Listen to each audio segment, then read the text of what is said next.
जैसे ये पे पे करे और इसमें 2 अचके ले खा ले, खा ले। और फिर उसको वो टॉफी पकड़ा के, फिर वो भी चतुर, उसने देख लिया था घर से मम्मी चलिए तो टॉफी लेके चलिए 4-6 और पूरी निपटाना वहीं बैठ के, और जैसी टॉफी खत्म हो वैसे पे करना फिर चालू कर दे, फिर मत 2 अचके दे ले खा ले।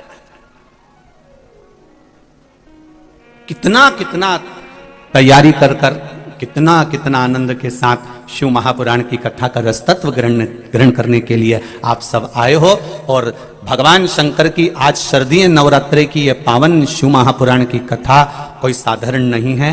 बाबा से विनय कर कर बैठना, मेरे पशुपतिनाथ, मेरे देव अधिदेव महादेव, ऐसी कृपा करना कि मैंने सुना है कि जो शिव महापुराण की कथा को श्रवण करता है उसका 3 महीने में तू झोली भर देता है। ये तेरी कृपा से हो सकता है, हमारे बस की बात नहीं, तू कृपा करेगा तो।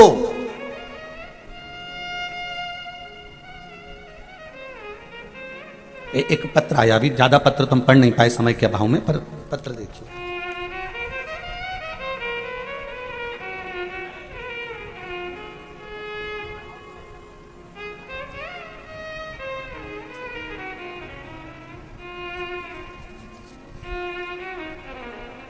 गायत्री बाई सेन, पति का नाम है नरेंद्र जी सेन। कहीं बैठे हो तो हाथ हिलाइएगा, जहां कहीं बैठे हो हाथ हिलाइएगा। महिदपुर रोड, जिला उज्जैन से आए हैं। भोलेनाथ दया करना, मैं तेरे भरोसे हूं। गुरुजी, शिव का क्या वर्णन करूं। मेरी पहले 2 संतान हुई, दोनों संतानें बहुत, उनकी आहार नली आदि प्रॉब्लम थी और दोनों संतानें शरीर से बेकार रहे। बाद में संतान का सुख कहीं वर्णन नहीं हुआ। गुरुदेव, मेरी सासू मां शिव महापुराण की कथा श्रवण करती थी, उन्होंने कहा कि सफेद आंकड़े का प्रयोग करना प्रारंभ करो और शिव जी पे 1 लोटा जल और 1 बेलपत्र चढ़ाना प्रारंभ करो। मैंने वही करना प्रारंभ करा। बाबा से विनती करी, बाबा संतान देना तो ऐसी देना कि अब उस शरीर से सुखी हो, अब ये बीमार वाली संतान नहीं। बाबा की कृपा से 1/9/2022 को बाबा ने मेरे गोद में एक पुत्री को दिया, जो डॉक्टर भी मना कर रहे थे, पर बाबा की कृपा से वो स्वस्थ है, जिसका फोटो मैंने इस परिचय में लगाया है। ये शिव कृपा है, शंकर की उदारता। जहां बैठी हो बैठिए आप। श्री शिवाय, जम के बोलो जरा, श्री शिवाय नमस्तुभ्यम। ये शिव कृपा है, क्या नहीं देता वो। कथा का प्रभाव क्या होता है। भगवान शंकर माता सती को लेकर कुंभज बाबा के आश्रम में कथा सुनने के लिए गए। अगस्त बाबा के आश्रम में कथा श्रवण करने के लिए जाते हैं, और अगस्त ऋषि के आश्रम में जब कथा सुनने के लिए गए तो कुंभज बाबा ने, अगस्त ऋषि ने माता सती को और शिव को, मेरे भोलेनाथ को प्रणाम करा, दंडवत करा, साष्टांग करा। तो सती मैया के मन में ये विचार आ गया कि ये कथा वाचने वाला जब हमको प्रणाम कर रहा है तो कथा क्या सुनाएगा। पर कथा वाचने वाला कथा सुनने वाले को प्रणाम इसलिए करता है, उसका प्रणाम करने का कारण केवल इतना होता है कि कथा वाचने वाला कथा सुनने वाले को प्रणाम इसलिए करता है क्योंकि कथा वाचने वाले से कथा सुनने वाला बड़ा होता है। कथा वाचने वाला इतना बड़ा नहीं होता जितना कथा सुनने वाला बड़ा होता है। कथा वाचने वाला तो आया 3 घंटे बोलेगा चले जाएगा। कथा सुनने वाले, जरा यहां समिति से, सेवार्थी समिति से जरा पूछना, आधी रात को लोग आते रहे, सब अपना अपना जगह संभाल कर, सब ने अपनी अपनी जगह संभाल कर बैठ गए। अपन तो जो आगे बैठे हैं ये डंडा वंडा में फंसे हुए, ये तो सब VIP टाइम पे आए बैठ गए। पर जो आए हैं रात भर से जगह संभालना, सवेरे 8 बजे से कई लोग जगह संभालने के लिए जल्दी आ गए। ऐसे कई लोग बैठे हुए हैं पीछे कि जो पूरी व्यवस्था संभाल कर आराम से फिर अपनी जगह संभाल कर 2 बजे का इंतजार करते रहे। 2 से 5 कथा सुनना है, 2 बजे से इंतजार कर रहे हैं, कथा आएगी कथा चलेगी। इंतजार करते करते फिर कथा श्रवण। कथा वाचने वाले से कथा सुनने वाला बड़ा होता है। कथा सुनने वाला अपना घर परिवार कुटुंब नाते रिश्ते सब छोड़कर कथा के पंडाल में जाकर बैठता है। तो जरा विचार करिएगा, आप अपना परिवार छोड़कर, आप अपना घर छोड़कर, आप अपना द्वार छोड़कर, आप अपना दरवाजा छोड़कर, हम कई बार, भगवान कृष्ण ने रुक्मणी जी से भी कहा था, रुक्मणी तू श्रृंगार करके जगदम्बा के मंदिर पर पहुंच जाना, मैं तुझे लेने पहुंच जाऊंगा। भगवान ने क्यों रुक्मणी से कहा कि तू तैयार होकर जगदम्बा के मंदिर पहुंचना? भगवान ने ये रुक्मणी से क्यों नहीं कहा कि रुक्मणी तो तैयार होकर तेरे छत पर खड़ी हो जाना, मैं तुझे लेने पहुंच जाऊंगा? पर भगवान ने कहा तो रुक्मणी जी से, भागवत जी में कहा कि रुक्मणी तू श्रृंगार करके जगदम्बा के मंदिर पहुंच, मैं तुझे लेने पहुंच जाऊंगा। क्योंकि भगवान बताना चाहते हैं कि आप अगर श्रद्धा के मंदिर में पहुंचे हो, आप परमात्मा के दरवाजे तक पहुंचे हो, आप भगवान के द्वार तक पहुंचे हो, तो ये निश्चित है एक ना एक दिन भगवान भी आपके दरवाजे पर पहुंच ही जाएगा। ये निश्चितता है, आपको पहुंचना है पहले। अगर आप उसके दरवाजे तक गए हो, तो मंदसौर में अगर कथा हो रही है तो मंदसौर वालों का भाग्य है, आसपास के 50, 100, 150, 500, 300 किलोमीटर वालों का भाग्य है जो यहां कथा मिली आपको। और आप अपना अगर दरवाजा छोड़कर कथा पंडाल में जा रहे हो, आप अपना द्वार छोड़कर कथा में श्रवण करने के लिए जा रहे हो, तो ये अंदाजा लगा कर रखना कि जब मेरी दुख की घड़ी आएगी, जब मेरी विपदा की घड़ी आएगी, तब मेरा देव अधिदेव महादेव, मेरा पशुपतिनाथ मेरे साथ खड़ा होगा, मेरे पास में खड़ा होगा। ये निश्चित है, अंत समय तुझे आना है।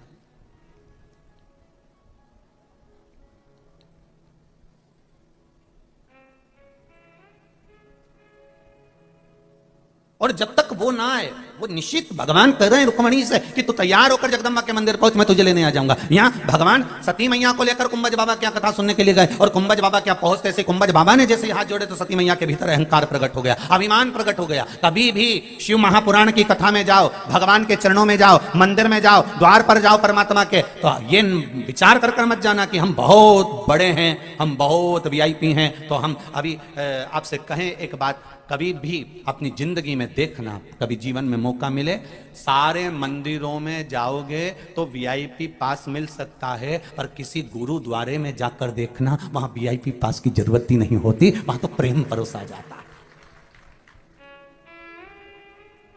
गुरुद्वारे में वीआईपी पास नहीं चलता, गुरुद्वारे में तो केवल यह देखा जाता है कि मेरे गुरु की शरण में कौन आया है, गुरु के द्वार कौन आया है, गुरुद्वारे कौन आया है, उसको वीआईपी पास से मतलब है ही नहीं।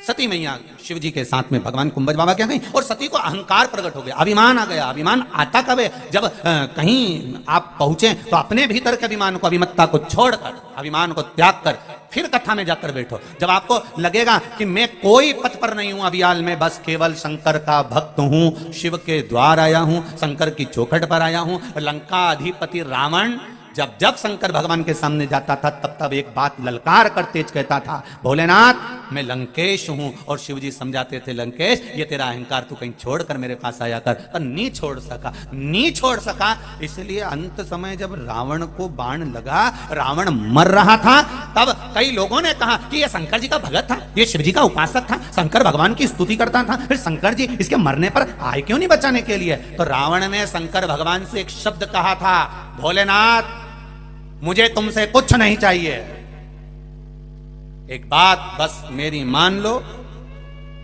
शिव जी ने पूछा क्या? तो कहा ये लंका मुझे दे दो। लंका दे दी, वैभव दे दिया, सत्ता दे दी। फिर रावण कुछ और मांग ले। रावण से कहा माता पार्वती ने, जब मरेगा उस समय पर तो शिव को आना पड़ेगा ना।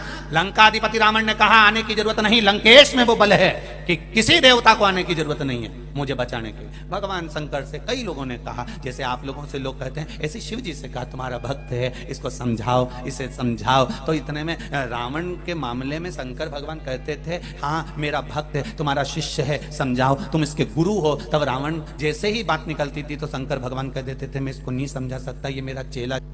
ऐसे संसार में कई मिलेंगे जो तुम्हें समझा समझा के चले जाएंगे।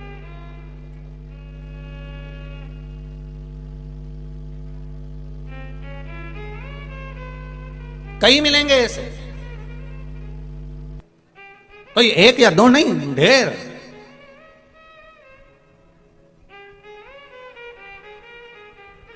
अरे एक मैसेज आया था किसी का, उसने लिखा था, गुरुजी से निवेदन है कि हमारा पति शराब का नशा करता है, मदिरा का नशा करता है, कृपया वो छुड़वा दें। तो कोई सियोर वाले महाराज में दम है, तुम्हारी मदिरा छुड़वा दे। ऐसे ना जाने कितने महाराज मंदसौर की धरा पर आए होंगे तो भी मदिरा नहीं छुड़ा पाए होंगे। कोई नहीं छुड़ा सकता। तुम इन्हें गंगा के जल में ले जाकर खड़ा कर दो तो मदिरा नहीं छोड़ेंगे, इन्हें नर्मदा के जल में ले जाकर खड़ा कर दो तो मदिरा नहीं छोड़ेंगे। तो मदिरा छूटेगी कैसे? हमारे कहने से या व्यासपीठ से बोलने से मदिरा नहीं छूट सकती। इनको संकल्प भी दिला दें तो ये मदिरा नहीं छोड़ सकते। इनकी मदिरा कब छूटेगी? तो शिव महापुराण की कथा कहती है, इनको कथा बिठाओ, सुनाओ, मंदिर लेकर जाओ, शंकर जी पे एक लोटा जल चढ़वाओ। जब शिव जी से इनकी लगन जागेगी और अंदर भक्ति जब पैदा होने लगेगी, तब अपने आप मदिरा से नफरत होने लगेगी। कोई नहीं छुड़ा सकता, पर भक्ति छुड़ा सकती। मदिरा छुड़ाना कोई बस की नहीं, कोई नहीं छुड़ा सकता, पर भक्ति, अंदर जो पाप है वो निकलेगा, भक्ति भराती चली जाएगी। मंदिर जाएगा, भगवान को एक लोटा जल चढ़ाएगा, शिव जी की आराधना करेगा, एक बेलपत्र चढ़ाएगा, एक चावल का दाना चढ़ाएगा। शंकर की आराधना में जैसे जैसे जैसे जैसे डूबता चला जाएगा, एक दिन उसकी विचार में आ जाएगा कि मैं क्यों ये गंदा नाली का पानी पी रहा हूं, क्यों अपनी जिंदगी नाश कर रहा हूं, इससे तो अच्छा मैं भगवान का भजन करूं। अब मस्तक पर चंदन, गले में रुद्राक्ष की माला, मुख पर श्री शिवाय नमस्तुभ्यम, और भगवान की भक्ति में डूब गया। अब किसी से मतलब नहीं उसको, अब अपनी मस्ती में रह रहा है वो। अब उसको कोई मतलब नहीं।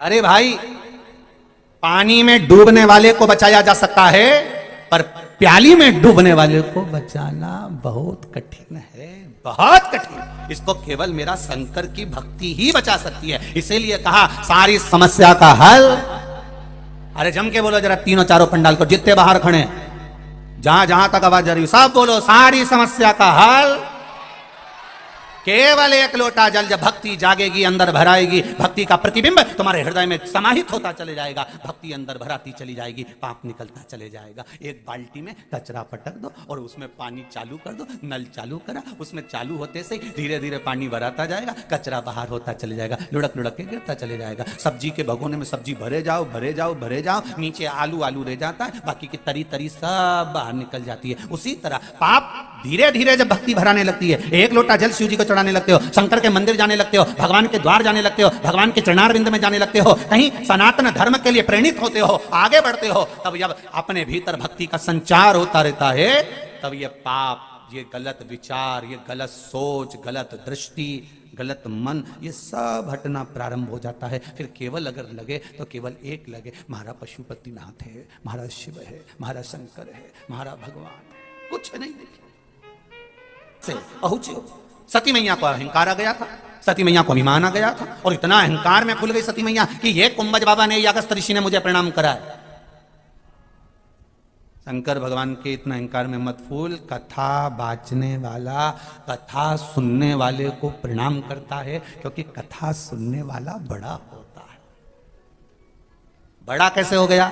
तो कि वो जमीन पे बैठ के कथा सुनता है, और जो जमीन पर बैठता है, जिसके पास जमीन होती है, लोग उसको जमींदार कहते हैं। तो जितने जमीन पे बैठे सब जमींदार।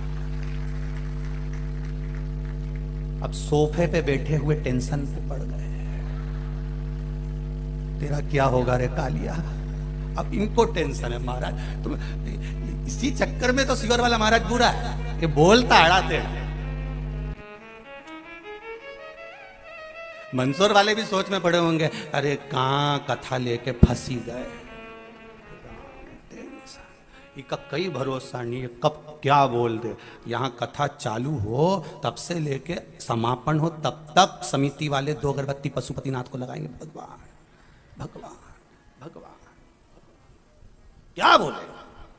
जितने जमीन पर बैठे हो सब जम के बोलो जरा, जमींदार। तो कथा सुनने वाला बड़ा हुआ कि नहीं हुआ? जमीन पे बैठे इसलिए जमींदार है, साहब के पास जमीन है। तो कथा वाचने वाला छोटा कैसे हो गया? तो क्या कथा वाचने वाला 4 पाए की चौकी पे बैठे, जमीन पे बैठे वो जमींदार, चौकी पे बैठे वो चौकीदार। अब जमींदार बड़ा कि चौकीदार बड़ा? बोलो रे मंसूर वालों, जमींदार बड़ा ना। जमींदार का मन बैठा तो बैठा, नहीं तो उठ के निकल गया। 6 दरवाजे हैं यहाँ, तो बड़ी व्यवस्था करी है साहब, बहुत व्यवस्था। 6 दरवाजे क्यों रखे? तुम्हारा मन पड़े एक से घुसन दूसरे से निकली जाओ। देवऋषि नारद भी तो यही करते थे। नारद जी को श्राप लगा था कि तू एक जगह नहीं बैठ सकता, और नारद जी का मन था कि मुझे कथा सुनना है। अब बैठूं कैसे? तो श्राप लगाए कि तू एक जगह नहीं बैठ सकता। नारद जी ने कहा भैया एक काम करो, एक कथा पंडाल में 4-5 दरवाजे लगा दो। तो इनने जरूर नारद जी की कथा सुनी होगी, तो इनने भी 5-6 दरवाजे लगा दिए कि जिसको श्राप लगाओ इनंग से आना, इनंग से भराना, निकलते जाना, फिर घुस जाना, फिर निकल जाना, फिर भरा जाना, फिर निकल जाना। तो समिति ने भी विचार करा होगा कि कहीं कहीं का नारद ऐसा आ गया, वो उसको श्राप लगा नहीं बैठ पाया, तो इनके श्राप वाला उनके लिए इनने 6 दरवाजे रखे। एक से आओ, दूसरे से निकलो, दूसरे से आओ, तीसरे से निकलो, तीसरे से आओ, चौथे से निकलो, जहां तुम्हारी मर्जी पड़ी जाए वहां से निकल जाओ।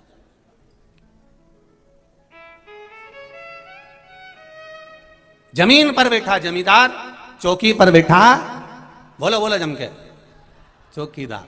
अब राष्ट्र के 2 चौकीदार हैं। एक भारत की बॉर्डर पर बैठे हैं जिनके हाथ में हथगोले बंदूकें हैं, भारत की भूमि की रक्षा कर रहे हैं, रात भर जागते हैं, सोते नहीं, रात भर जागकर ठंड में, गर्मी में, बरसात में, रात भर भारत की बॉर्डर पर खड़े होकर भारत की भूमि की रक्षा कर रहे हैं। ये भारत के एक चौकीदार जिनके हाथ में हथगोले बंदूक हैं, जो भारत की भूमि की रक्षा कर रहे हैं। और भारत की भूमि के दूसरे चौकीदार ये संत, महात्मा और कथाकार हैं। इनके पास हथगोले बंदूक नहीं, शिव महापुराण का गोला है, एक बार दाग कर छोड़ते हैं, फिर पूरी सभ्यता और संस्कृति की रक्षा अपने आप होने लगती है। वो भूमि की रक्षा कर रहे हैं, कथाकार सनातन धर्म की रक्षा कर रहे हैं।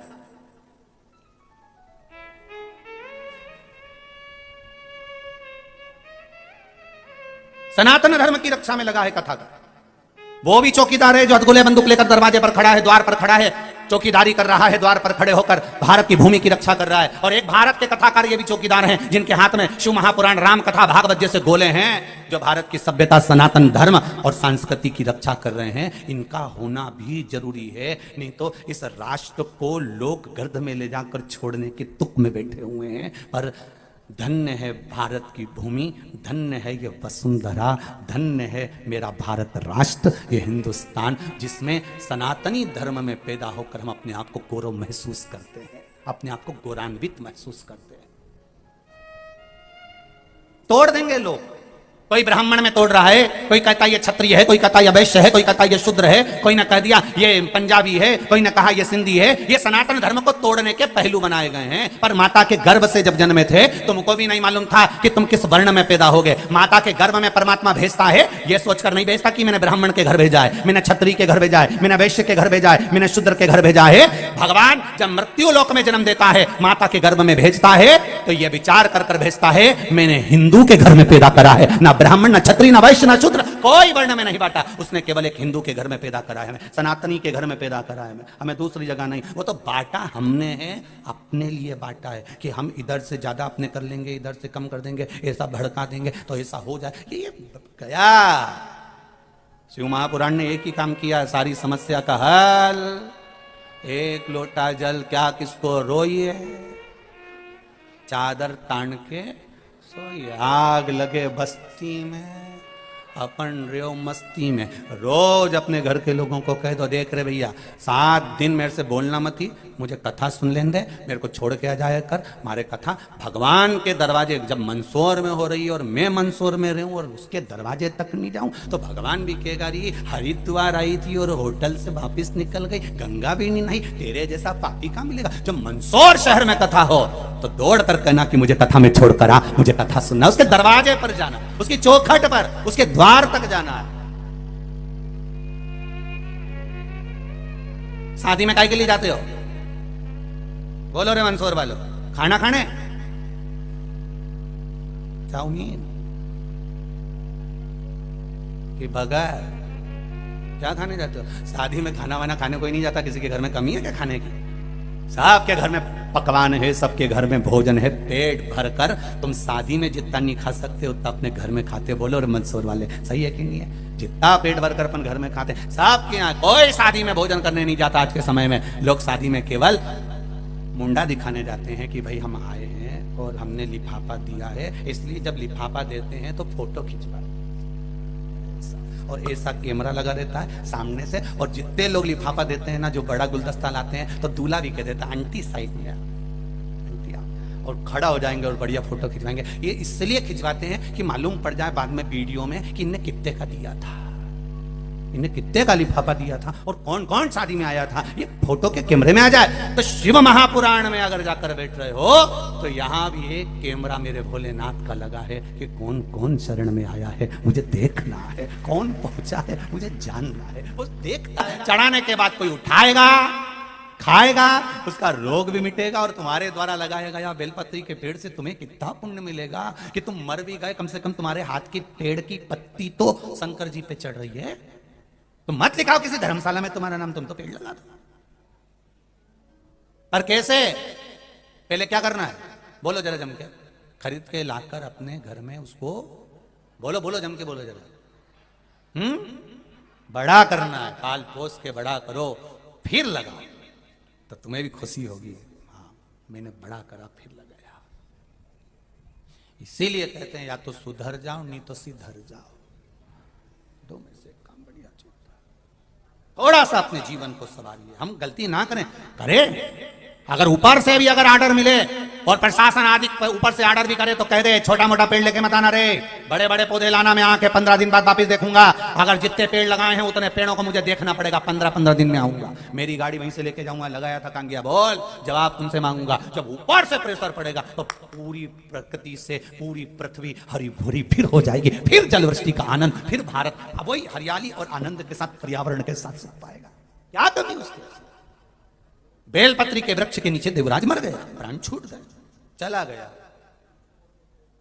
पूछा उसने भगवान शंकर के गणों से, क्यों? मैंने तो पाप किया था, मुझे तो नरक जाना था, फिर तुम मुझे कैलाश धाम क्यों ले जा रहे हो? तो कहा तेरी माता ने 1 लोटा जल शिव जी को चढ़ाया था। देखिए मेरी माताओं, देखिए शिव महापुराण के संवाद को जितने लोग आस्था चैनल पर सुन रहे हैं और जितने लोग फेसबुक यूट्यूब पर सुन रहे हैं और जितने इस मंदसौर की पावन धरा पर सुन रहे हैं, ध्यान से सुनना।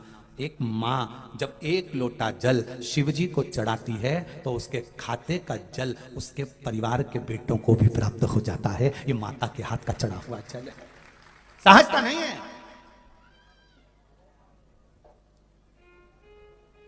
तुम्हारी माता ने 1 लोटा जल चढ़ाया था, उसका पुण्य तुम्हारे खाते में आ गया, उसका पुण्य तुम्हें मिल गया, उसका पुण्य तुम्हें प्राप्त हो गया। 1 लोटे जल का पुण्य तुम्हें प्राप्त हो और वह नरक की जगह स्वर्ग चले गए। बेलपत्री की छांव में मरे, उसकी छाया पड़ गई, इसलिए तुम्हारे को फल मिल गए।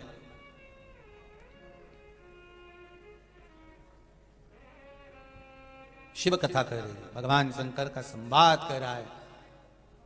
मूंगफली का दाना कच्चा खाओ तो चक्कर आए, पर सेक के खाओ तो कहीं आए नहीं। बहुत जोरदार सेक कर खाना है। और अभी नवरात्रि के व्रत भी चालू हो गए तो तुमने तो 2-2, 5-5 किलो सेक के रख लिया होगा,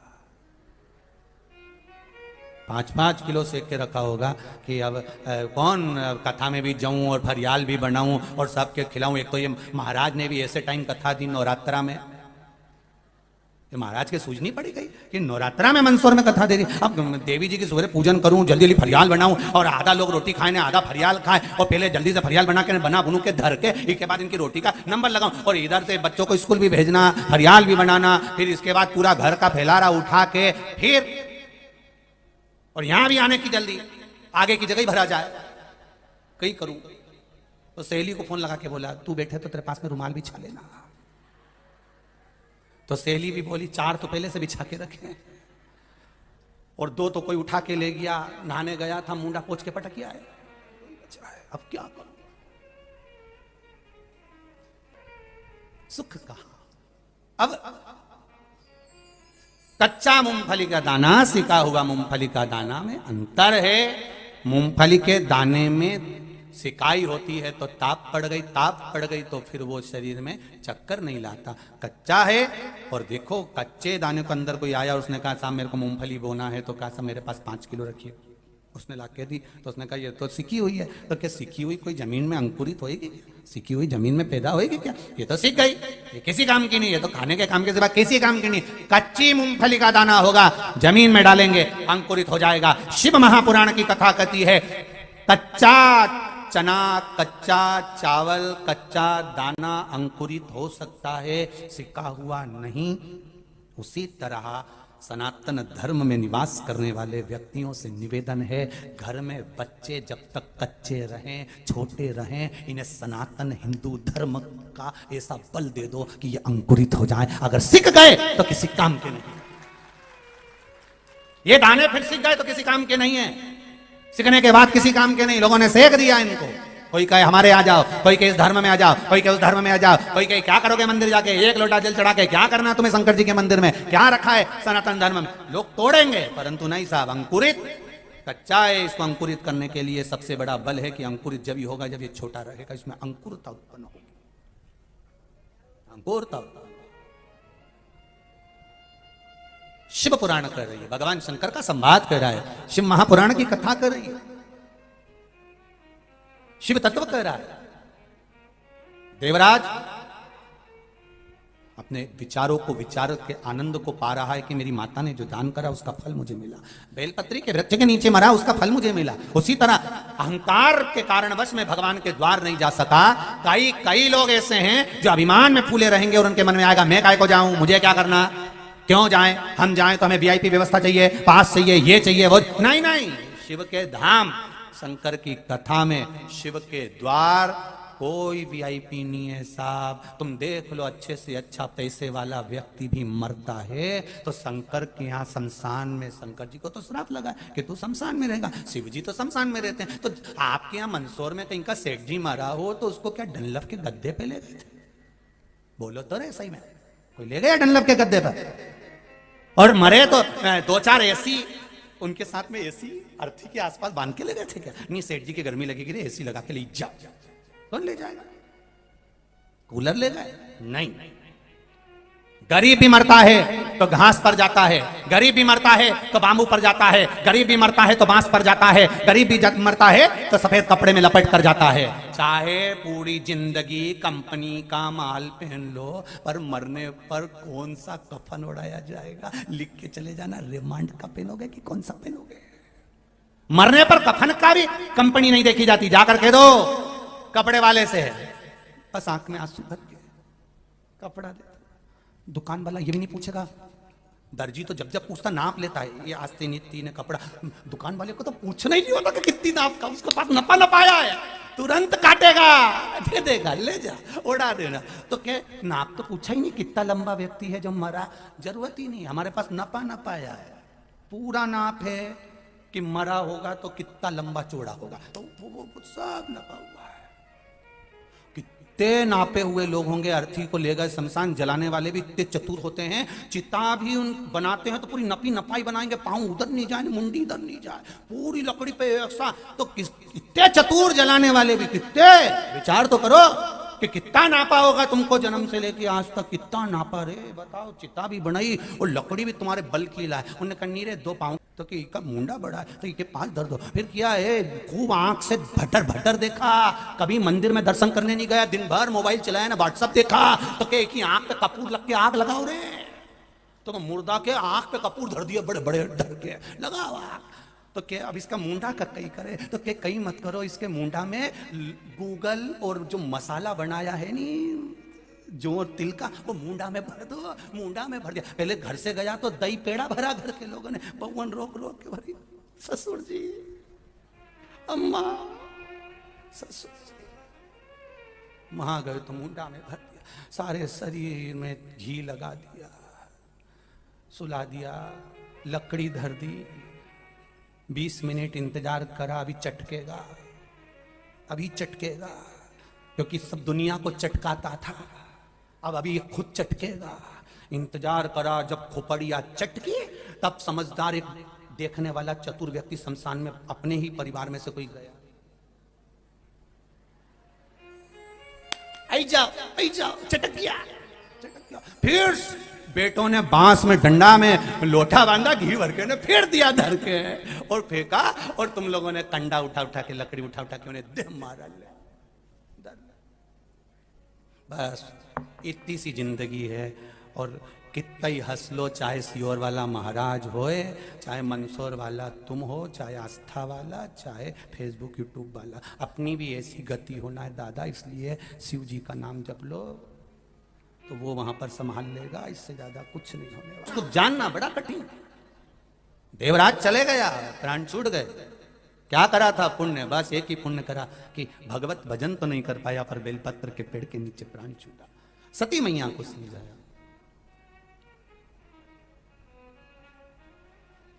महाराज सती मैया से पूछा। सती मैया के मन में जब अभिमान,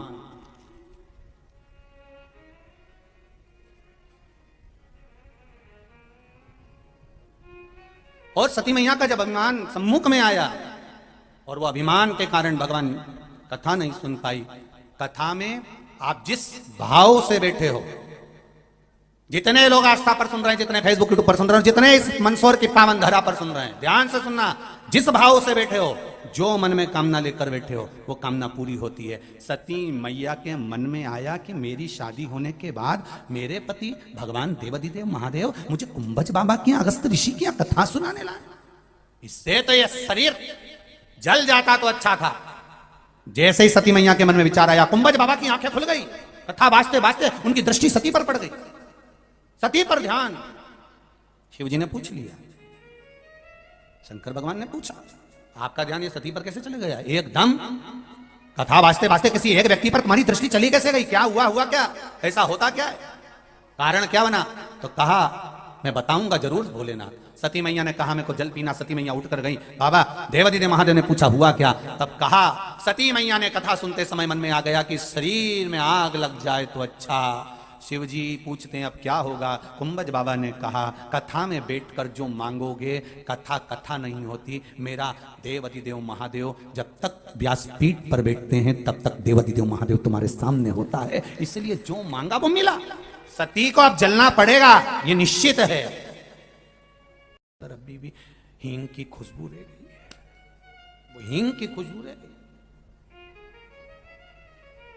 और कहीं कहीं का दिन भर घर में पड़ा रहे, निकले ही नहीं, पक्का लीचड़ नहीं निकले। तो समझ लो कि पूर्व में ये सांप था, बिल में पड़ा रहता था, तो थोड़ी सी हींग की खुशबू इसके अंदर रह गई, अभी भी रह गई है, अंदर पड़ा रहता, नहीं निकलता, बाहर निकले ही नहीं। ये खुशबू ये शरीर में रह गई।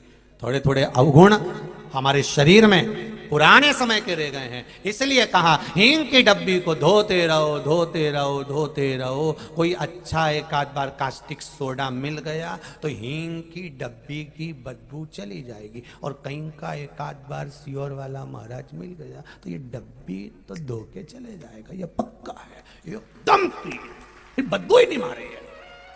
कहीं कहाँ मिल गया ना एक आध बार की डब्बी में बहुत बदबू, काम है, लोभ है, आसक्ति है, वासना है, तृष्णा सब भरी पड़ी है, इसको धोना है। तो धोने के लिए कहाँ जाएंगे? तो कहा मंदसौर नगर में कॉलेज ग्राउंड में शिव महापुराण की कथा हो रही है, चलो उसमें बैठो, घर छोड़कर परिवार छोड़कर 2 क्षण परमात्मा के द्वार जाकर बैठो। तो कहीं का के इतनी भीड़ में महाराज तो दिखे ही नहीं, मत दिखने दो, कोई दिखना जरूरी है। जहां उसके दरवाजे पर बस पहुंच जाओ, तेरे द्वार पर आना मेरा काम है और मेरी बिगड़ी बनाना तेरा काम। हम उसके दरवाजे तक पहुंच जाएं, फिर उसकी मर्जी है, वो संभाल लेगा, ये निश्चित है।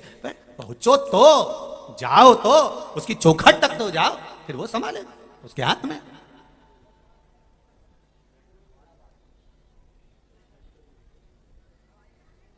महाराज धन्य है आपकी नवरात्रि की उपासना, ना जाने कितना पुण्य मंदसौर नगर वालों ने करा होगा, तब जाकर ये नवरात्रि में शिव महापुराण की कथा मिली है, शिव और शक्ति का क्रम जानने के लिए तब मिली है। कितने कितने एक पत्र आया है, देखिए जरा क्या भाव उसने वर्णन करा है उसके पत्र का।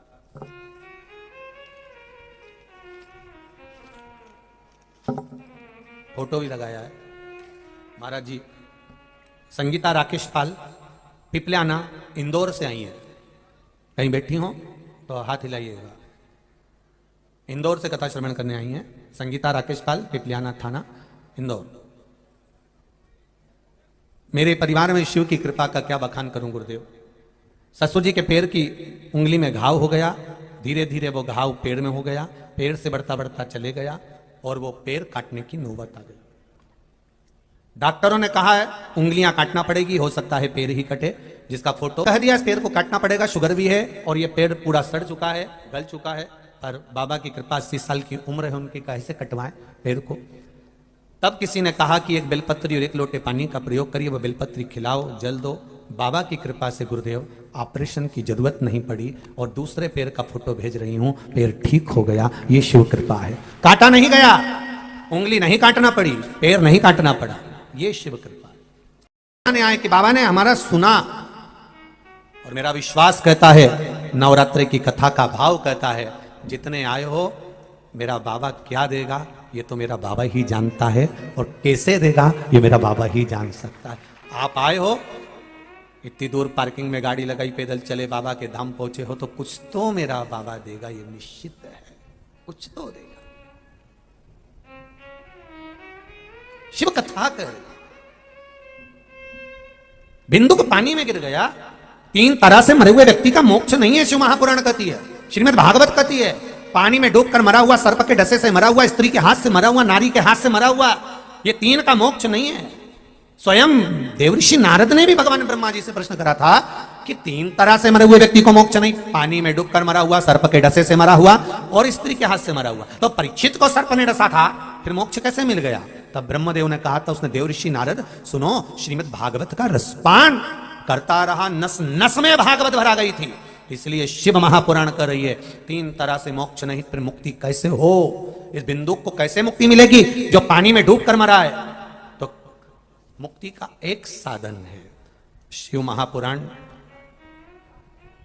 उज्जैन का ऋण मुक्तेश्वर मंदिर के द्वार पर लिखा है, दीवार पर लिखा है कि शंकर की आराधना शिव महापुराण 71 पीढ़ी को तारती है, 7 पीढ़ी नहीं 71।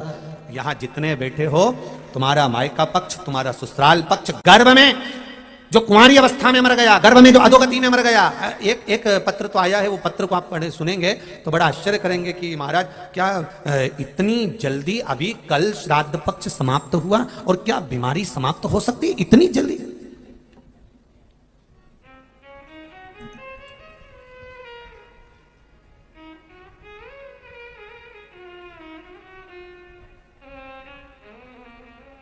मैं सुनीता गहलोत ग्राम लादूना से आई हूं, जो सीता मऊ के पास है। कहीं बैठी हो तो हाथ हिलाइएगा, जहां भी बैठी हो हाथ हिलाइएगा।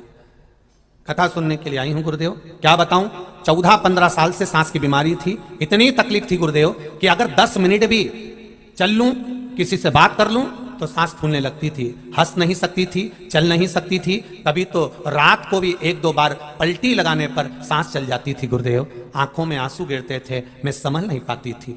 श्राद्ध पक्ष की कथा का स्मरण किया गुरुदेव, बाबा की कृपा से अब मैं 2 किलोमीटर भी चल लूं तो 7 दिन में बाबा ने मेरा हाथ पकड़ लिया, मेरी दमे की बीमारी बंद हो गई। ये शिव है। केवल टीवी पर कथा का रसतत्व ग्रहण करा है, केवल टीवी पर, और 1 बेलपत्री और 1 लोटा जल शिव को चढ़ाया, बेलपत्री खाना प्रारंभ करी, शिव ने हाथ पकड़ लिया। ये शंकर है, औघड़ी, सहज नहीं है। जहां चलना मुश्किल था, शंकर पे चढ़ा हुआ जल कोई साधारण नहीं होता। मत खाओ, रोज कम से कम हफ्ते में 1 बार तो खाओ शिव पे चढ़ी हुई बेलपत्र। शुगर और बीपी बराबर, कैंसर जैसा रोग, किडनी, लीवर, ये सब अगर दिक्कत में भी है तो बाबा इसको आनंद से रखेगा। ये शिव का, और औषधि मांग कर खाना, ये नहीं हमें भगवान शंकर का प्रसाद नहीं चाहिए, हमें शंकर भगवान से औषधि चाहिए। बाबा ये बेलपत्री हमें औषधि के रूप में दीजिए। आपका चढ़ा हुआ सामान तो बैरागी, त्यागी, संत, साधु के लिए होता है, हम कैसे खा सकते हैं, पर आपके चढ़ी हुई बेलपत्र औषधि के रूप में चाहिए, औषधि दीजिए, मिलेगी। शिव कथा कह रही है, भगवान शंकर का चरित्र कराए।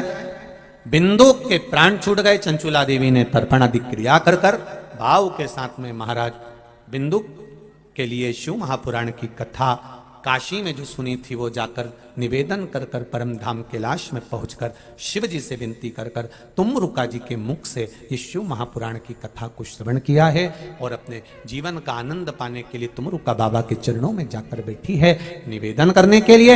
हे बाबा, ये पावन कथा मुझे श्रवण करना है। तुमरुका जी कहते हैं कथा, और तुम? हाँ, मेरा पति नहीं है, मैं बेधव्य हूं। तुमरुका जी ने कहा कथा सुनो, मना नहीं। जब वैधव्य नारी शिव महापुराण की कथा को सुनती है तो पति के लोक को जाती है और अगले जन्म में विधवा नहीं होती। सौभाग्यवती नारी शिव महापुराण की कथा सुनती है, अखंड सौभाग्यता धारण करती है, पति के कंधे पर चढ़ शमशान तक जाती है और कुंवारी कन्या शिव महापुराण की कथा को सुनकर उत्तम वर प्राप्त करती है। जो पुरुष, जो बच्चे, जो जीवन का आनंद करने वाले इस पावन कथा का रसास्वादन करते हैं वो सुख को पाते हैं। क्या मिलता है शिव महापुराण के बाद, ये तो मंदसौर वाले बाद में जानेंगे, पर उसका सुख क्या होता है ये जानना अपने जीवन का आनंद है। तुमरुका जी कथा कहे, चंचुला देवी कथा सुनी है। तुमरुका नाम कोई साधारण नाम नहीं है। जिस नारी का गर्भ नहीं ठहरता, सफेद आंकड़े की जड़ का प्रयोग कर तुमरुका जी के नाम से 21 बार घुमाकर कमर में लाल धागे में बांधा जाता है, संतान की प्राप्ति होती है। कई पत्रों का स्मरण आपने करा होगा। भगवान शिव ईश्वर जी और गोरा जी बनकर, गणा और गौर बनकर आ रहे हैं कथा श्रवण करने के लिए। गणा और गौर का, ईश्वर जी और गौरा जी का स्वागत करिए, जोरदार ताली बजाकर स्वागत करें ईश्वर जी और गौरा जी का। भाव भक्ति से जजमान परिवार ईश्वर जी गोरा जी का पूजन करेंगे। उसके बाद में ईश्वर जी गोरा जी पधार रहे हैं, जोरदार ताली बजाएं गणा और गौर के लिए। जजमान परिवार ईश्वर जी गोरा जी का पूजन करेंगे, फिर आरती का क्रम आशीष जी को सूचना देंगे। बड़े भाव से आज कथा 5-10 मिनट लेट हो गई थी क्योंकि आस्था चैनल पर भी थोड़ा सा चल नहीं पा रही थी, तो 2 बजे से 5 बजे तक कथा का क्रम बड़े आनंद के साथ। आज पहला दिन विराम पर, 6 दिन बचे हैं। अधिक से अधिक संख्या का आनंद लेकर ये जीवन को लक्ष्य आनंद बनाकर भगवान शंकर की शरणागति में, नवरात्रे में मंदोदरी शिव महापुराण कथा का रसास्वादन कर अपने जीवन को धन्य बनाइए। पशुपतिनाथ बाबा की ये पावन धरा का आनंद लीजिए। सभी को साधुवाद करते हुए आज की कथा को विराम देते हैं।